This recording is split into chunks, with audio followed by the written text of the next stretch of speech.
Forgot to make a video while I was doing it, but this is my control panel that I made to control my harness. This is still a $90 eBay harness, but it's been redone, tested, taped.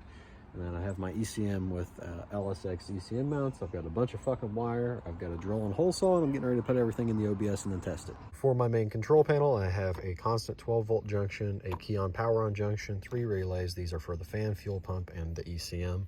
And then I just have a connector over here. I ran all the wires on the back side, and I think it looks okay.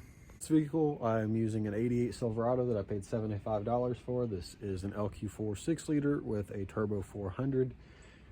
I've removed all of the wiring from inside of the engine bay, and when I do this, I'm going to try to keep everything hidden so there's as little as possible.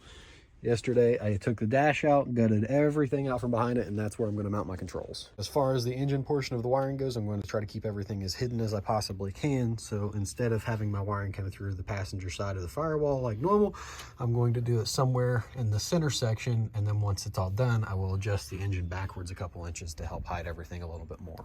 In my drill, I have a 2.5-inch hole saw, and I'm going to punch my hole probably somewhere about right here. So with the exception of the throttle body and the alternator, which I don't have, the engine is completely wired and all other wires are removed from the engine bay aside from my main power coming up to my junction block, and then I'll have one from the battery to there and one from the alternator there, and I'll try to hide the wiring as best as I can. Inside, ignore my mess. I think I'm going to leave the ECM mounted on the floor. And if you open my glove box, this is where I'm mounting my control panel.